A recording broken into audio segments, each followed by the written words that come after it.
Hi, I'm Dallas Kiro, and welcome to Inside Creative Lives. Today we'll be talking to stylist, actor, and content creator, Marie Zydek. Marie is such an inspiring person. She's really carved out a unique space for herself as someone who helps women and men in periods of particular transitions in their life and helps them redefine their lives through their style. I can't wait for you to hear Marie's story and get to know her. I know you'll love her just as much as I do. It's not just clothing. It's about like, how do I want to feel in my clothing and what is holding me back from feeling my best? Like it's more psychological, right? Than just creative. Sometimes I feel I'm part therapist, part stylist.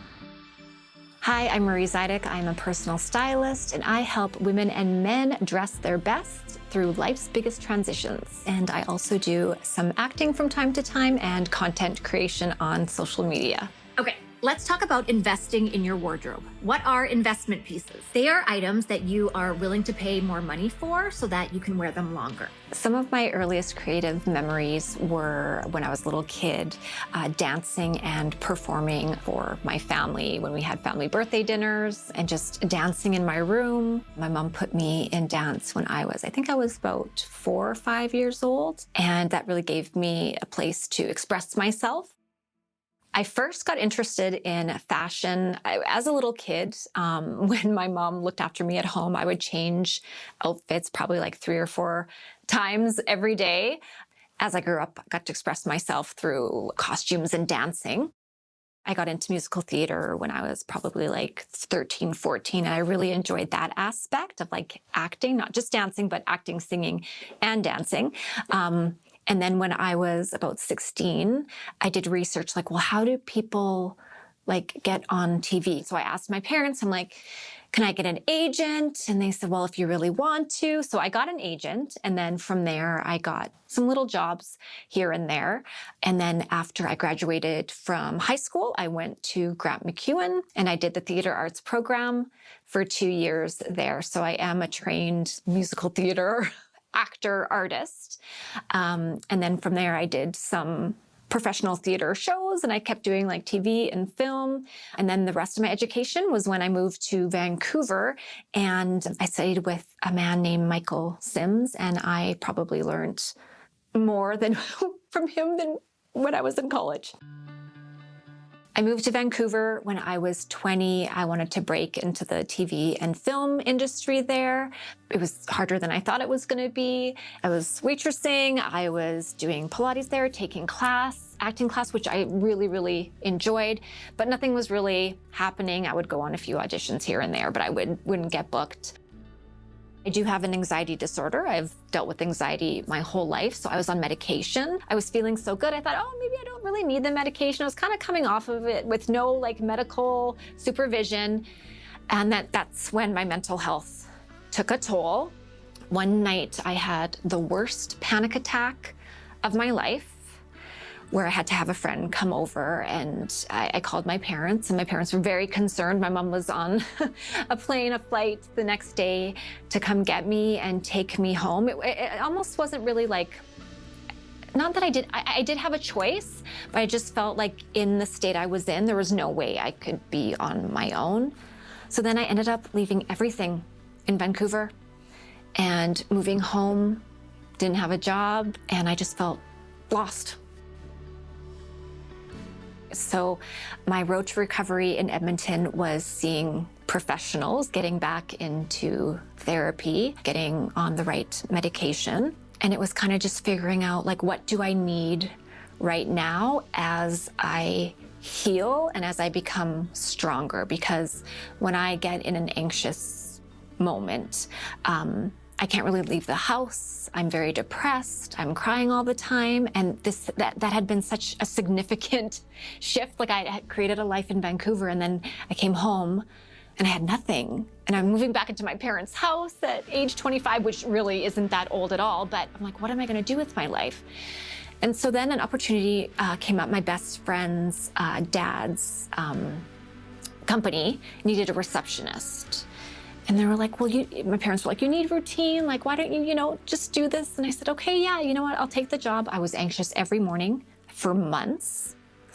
But I got more comfortable with the job. And that honestly, that's the stability I needed. I still hooked up with my Edmonton agent. I could still do, some auditions here and there and gigs when they came up. It wasn't a creative job at all. It was answering phones. It was the stability I needed. That's when I got into the fashion blogging, because I craved more creativity.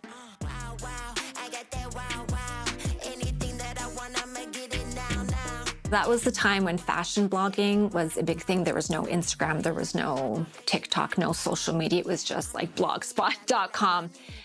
And I was following a lot of other bloggers, and I thought, you know what, I'm gonna do that. It's a neat creative outlet. I love fashion, I love getting dressed. So I would pick outfits for myself, and I would have my boyfriend, now husband at the time, take pictures of me, and then I would do these blog posts and tell everyone what I was wearing, where I got it, what I was feeling that day, what I had going on, and I would share some styling tips, and I kind of had a documented fashion journal for a few years. I met a lot of other fashion bloggers in the Edmonton fashion community, and I had noticed a couple of them were doing styling for fashion shoots with models and photographers. Models needed photos for their portfolios, and stylists also need, photos for their portfolios, so it was kind of an exchange. The photographer was like, Marie, I think you would be really good at personal styling. You're very personable, you know what looks good, why don't you give it a try? You're gonna get married and you're probably gonna have kids, and this would be a really good job for you. That moment changed my life. We were on a shoot, and the hairstylist said, hey, I have a client that wants someone to go through their closet and take them shopping for missing pieces to fill in the gaps in their wardrobe. Do you do that? I'm I'm just gonna, you know what? I'm gonna learn as I go. And I did, and we went shopping, went really well. At the end of it, she told me that I was charging too little. And then she recommended me to her male colleague. And so I worked with him, and they gave me testimonials, and I created a website. So that's how I became a personal stylist. I know that you're going back to work, so you need some business casual, some business dressy. Yes. Look at you! I love this. How do you feel? I feel amazing. Yeah, I feel tall. I feel like I have a good butt. Yeah, this dress. Love the dress. I first went viral on TikTok posting about 7 reasons why you have a closet full of clothes and nothing to wear. I'm a personal stylist, and here are 7 reasons why you have a closet full of clothes but nothing to wear. Number 1, you don't have enough basics. Number 2, you buy pieces of clothing just because they're on sale, but not because you love them. Number 3, your clothes don't fit. Number 4, your wardrobe no longer suits your lifestyle. Number 5, you are overwhelmed with all of the options in your closet. Number 6, you don't know what your personal style is. And number 7, you don't purge your closet often enough. And then from there, a lot of people wanted to work with me just from this one viral video. And then I had another one go viral, and it was just behind the scenes of me at a client's house after we had gone shopping, putting outfits together with what she already had in her wardrobe and her new items that she bought during our shopping session. And people saw the outfits, and they reached out to me wanting to work with me. And that's when I had to implement virtual styling into my business. I work with people, a lot of people in the States. I work with people in Estonia and Japan, all across Canada. The secret to making videos that connect with people is to show how you can solve their problems. A lot of people get up in the morning and they stare at their closet for 5 to 10 minutes deciding what to wear. And that's over time, that's a lot of time and stress. But if I can make it easier for them, taking them shopping, putting outfits together in a digital lookbook, and they see that as a solution. Okay, you guys, before you add anything new to your wardrobe, I want you to ask yourself these 5 questions. I recently purchased this Gap jacket, and here's what I asked myself before I added it to my cart. Number 1, do I love it? Yes, I actually found it last year for a client of mine, and I really, really liked it, but I didn't purchase it then because I was kind of wearing my blue denim jacket a lot, and I just didn't think I needed it yet. Number 2, do I have anything similar in my wardrobe? No, I don't. And I have nothing with studs in my closet either. Number 3, how would I wear this? Can it go with at least 3 other items in my wardrobe? It can go with so many things. A black t-shirt, a white t-shirt, a graphic t-shirt, a sweatshirt, a sweater. I can wear it with jeans and black booties, or a casual pair of pants and sneakers. I can even dress it up with a black lace camisole underneath it. The options for styling this jacket are endless. Number 4, where do I see myself wearing this? So my first thought was, this jacket would be so cute to wear to a concert, right? Like, how cute would it look with jean shorts and cowboy boots? So I definitely see myself wearing it to fun events, but it could also be an everyday jacket. Very versatile. Number 5, can I picture myself wearing it 2-3 years from now? Absolutely. Once I answered these questions, I knew this item was for me. And it just so happened it was on sale, major sale. It's supposed to come today in the mail, and I cannot wait to wear it in the spring. I've been in periods of transitions where you feel like kind of like a fish out of water. I know as women, we go through body changes and, pregnancy, postpartum, perimenopause, menopause. And I feel a lot of women can feel stuck. But if I can show them how they can, highlight their best assets and feel good no matter, what size they are or what stage they are. A new mom going back to work or someone changing careers, it's also like an exciting time. And I love it when I can help people put their best foot forward. I just find that like really, really fulfilling because clothing is so powerful. And sometimes we're not aware how powerful it is until you're in an outfit that makes you feel, amazing. Living with an anxiety disorder, something that really helps me stay balanced and stable is with my scheduling. I will only schedule 1 client a day. I know there's other stylists out there who maybe have like 2 or 3 appointments with clients per day, but I feel like I just don't have the mental capacity to work with that many people per day. I want to give all of my energy to this one client. In addition to being a personal stylist, I'm a mom, I'm a wife, I'm a friend, I'm a sister, a daughter. So there's a lot of areas of my life that I need to tend to.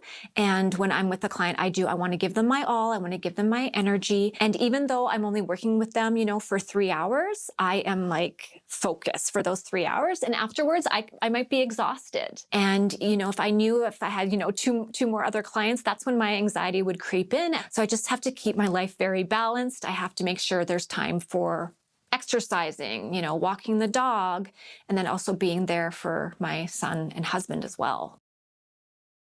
I think it's different being a woman entrepreneur because we have lots of responsibilities at home as well. Like my husband works a full-time job and I have my business. I'm driving Miles to school. I'm picking him up. I'm making his lunch. I make sure he has a snack when he gets home. That's a lot of mental activity going on too. But plus I'm running a business and I have admin work and I have to do social media. I have to market myself. Like this is all the behind the scenes as well. I reached out to a coach because I was feeling very stuck creatively in my business. I wasn't feeling very passionate anymore. And I felt like I needed a change, but I didn't know what that change was. She just showed me like this past year that you don't have to do things you don't want to do in your business. So I cut out the parts in my business that I didn't like doing. It took a lot of fear out of advancing my business and raising my prices and redoing my packages. When I work with someone, I don't want them to just like have a few good outfits they feel confident in. I want them to feel and be transformed.